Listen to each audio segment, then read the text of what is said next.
What I'm about to say now is going to be triggering to some of you, and that's exactly the point of this discussion.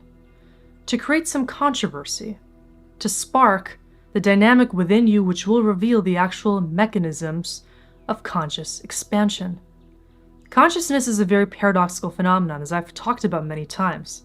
In order to understand it, we need to go deeply into the paradoxes of our own psyche to understand the strange adaptations of human behavior, the psychology of society, and the governance of our entire world. What creates systems, what leads to the downfall of aspects of civilization or entire empires. We need to understand what leads to the ebbs and flows in human life, in the world at large, in order to understand what causes these mass transformations and what actually elicits them within the individual psyche.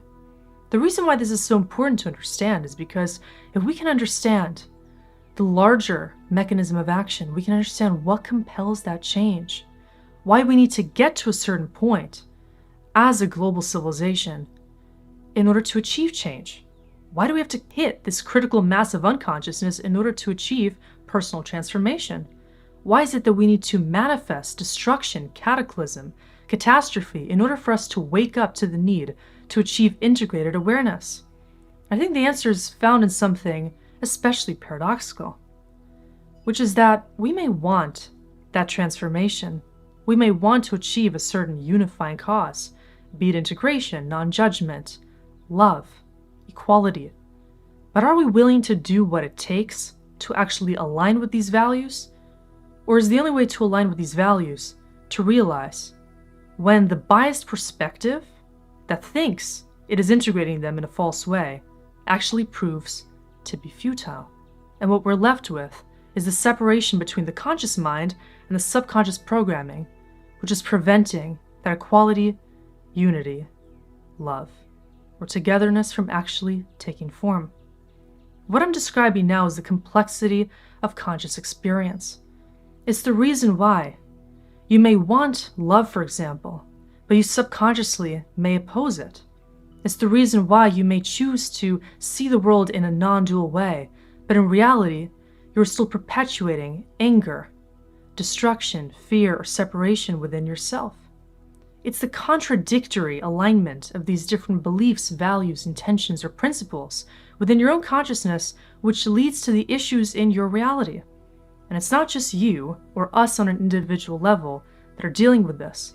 It's the entire collective that's plagued by this separation because most people are unwilling to face their own shadow and the blind spots, predicating this catastrophic relationship within the self. What we're dealing with collectively is a split between that collective consciousness and unconsciousness. We can think of it as the light aspect versus the shadow aspect of the entire whole organism. We as individuals see this very prevalently played out in every single one of our lives. What we're dealing with is whenever there is an external challenge that we don't want to fully face and take ownership for, what we end up experiencing internally is a polarizing response to it. We tend to push away as soon as we deal with anything that allows us to confront our own shadow. We don't want to see the role that we play in manifesting or perpetuating our own suffering. We tend to not want to take responsibility for any concern that is actually elicited by our own unconsciousness. Because when it comes to understanding our unconsciousness, we have to face the deepest trigger of all. It's the wound that we don't even know exists until we get close enough to it to realize we wanted it to exist in order to achieve the most enlightening realization of all, that that is the point of existence. For us to get close to the uncomfortable and to realize why we are exposing ourselves to it, why collectively this is our deepest challenge, to actually see what we don't want to see and to take pride in the transformation that follows our awareness of it, to understand that we can do something about these blind spots. But in order to achieve that, we have to actually want to do the unthinkable, which is to face this darkness, not be afraid of it, and to realize that therein lies the deepest undertaking of our human experience. What I'm talking about on a personal level could feel a little bit like choosing to submerge yourself in inner work to understand the parts of you that your outer experience are currently illuminating. If there's anything happening that is unwanted, negative, could be a parasitic relationship, it could be something that you're manifesting that's part of a cyclical pattern that feels destructive in nature. It could even be something that other people are seeing in you that you don't see about yourself. What that's providing you is the illumination of a part of you that you actually want to see, subconsciously. Consciously, you might not want to. What this is illuminating is that there's actually a battle between this conscious desire to keep the subconscious hidden and the subconscious desire to actually create illumination. It's like the conflicting attitudes of the sun and the moon. The solar energy is illuminating. It is only casting light on the front aspect of the experience. It allows for the ego to dominate. It shows what is on the surface and is already within reach to the psyche. Meanwhile, the lunar aspect is always beneath the surface. It provokes the deepest sentiments and the feelings which very often can only be confronted in your own shadows. It requires the depth of emotional experience to hold space for that lunar energy. And there are different energies which we need to entertain in order to learn the art of integration. Many of us are not ready for this. Many of us want to achieve integration, or at least have the benefits of it, but we're not willing to actually step up to the plate and choose to integrate, beginning with our own needs, desires, intentions. Many of us live in split realities. We have an identity that is overtly expressing some truth that we want others to see, while internally we remain fragmented, afraid to reveal even to ourselves our own truth of what we're feeling or who we are. This is a very daunting realization because as soon as you're split, you're not able to achieve that end goal of integration in your life.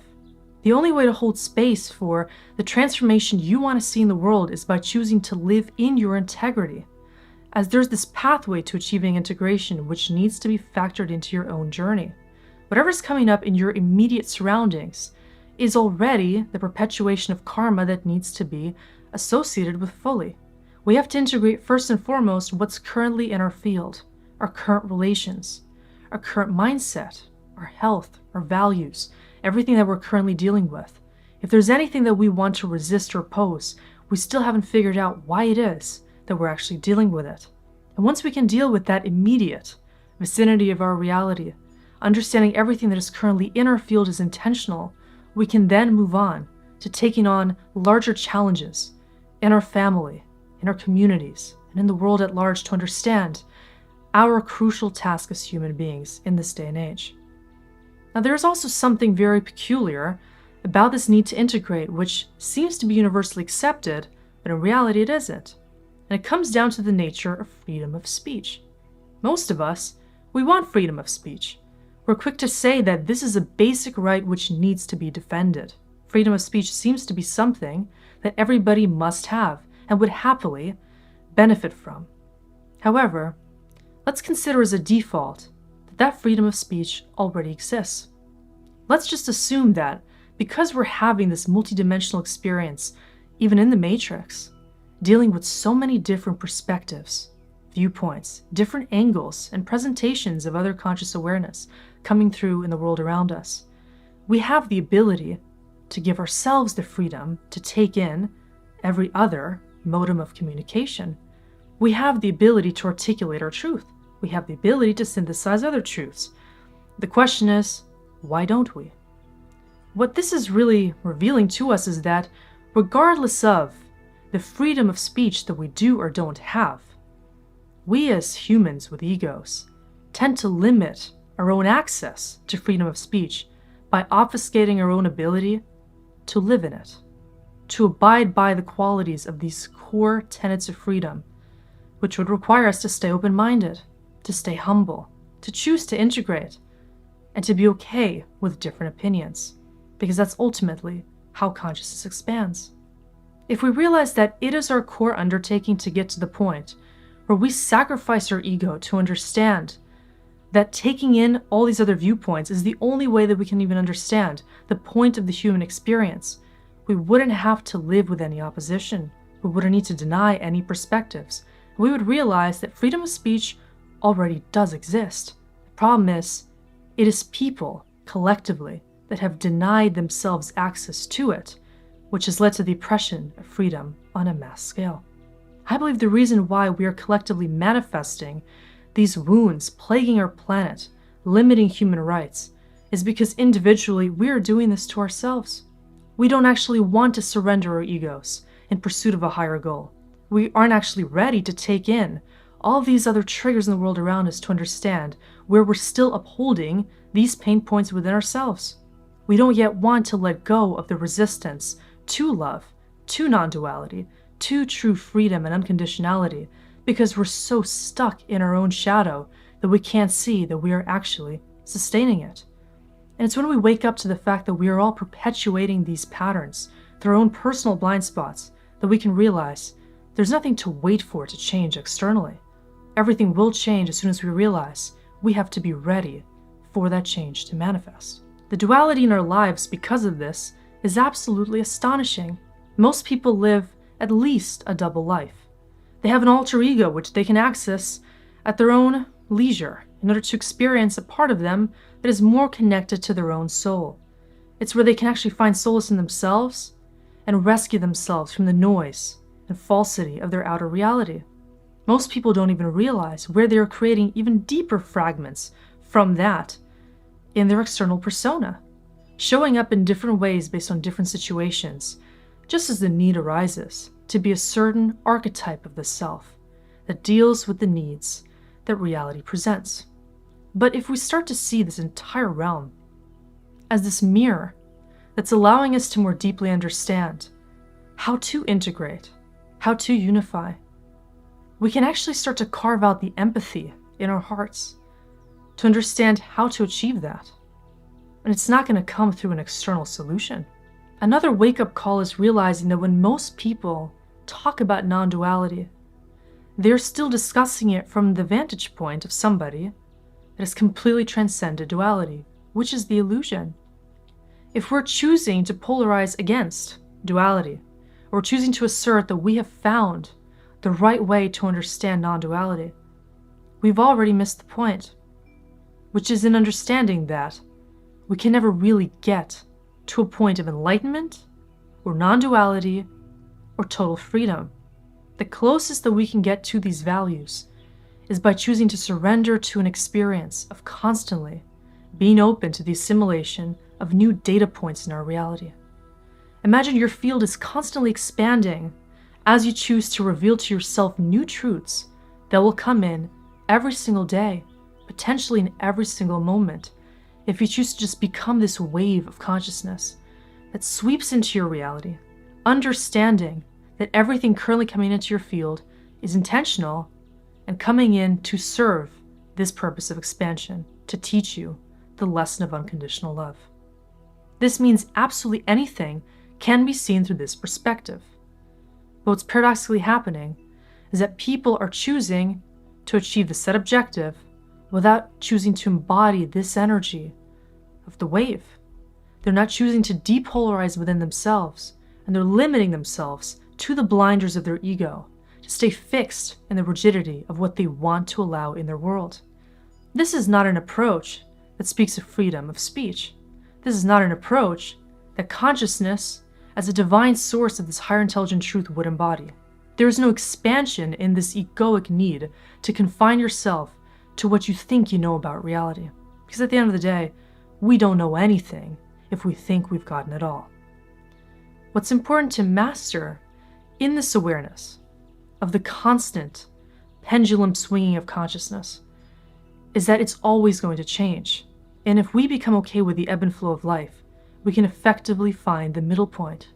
We can choose to harmonize with both currents, with the masculine and the feminine, with this contraction and perpetual expansion energy, which allows us to house an energy of inner sanctity and freedom just by choosing to accept the inevitability of change. We can also realize that in every situation that presents itself, we can find ourselves seeing the match in our current field of consciousness outside of us.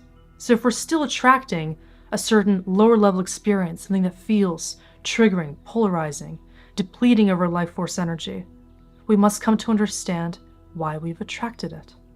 by allowing it to exist, we can realize that an aspect of us is more seen by us choosing to accept the external. By choosing to see the reason behind that, we can understand how to effectively move on to a higher frequency experience and let go of the need to battle all of the oppression externally, which will continue to keep us in a state of warfare until we choose to lay down our own weaponry and uncover our truth. This definition of consciousness as a constantly expanding gradient of awareness is exactly what we can use to describe ourselves as a gradient of awareness, as a vehicle that's moving through life, moving through all these different experiences to have a better understanding of the purpose, which is to synergize and to eventually come home to this definition of truth that lives within all of us. Now, this is something that can be very polarizing to experience initially. Many will not want to assume responsibility for what they are manifesting, what they are dealing with, what the world is going through. But what else would be the reason? Why would we be choosing to take in this experience fully, if not to understand it? And so I ask you to ask yourself these deeper questions. If you think that you have already assumed responsibility for your perspective, go 10 layers deeper and question yourself on even that, to understand, are there actual holes in your own judgment? Are there biases that you're still subjecting yourself to out of a desire to integrate only partially? Or are you choosing to stay in an open, loving, and harmonic frequency, which enables anything to come your way because you know that you can respond to it in a higher consciousness kind of a perspective? By choosing to change your internal response, becoming bulletproof to these different frequencies around you, you can simply move with them. You can be that wave. You can be that harmonic vessel of truth, which will allow you to experience anything in reality in a way that is beyond the ego and beyond the self that is testing you on your inner resolve with all of these situations.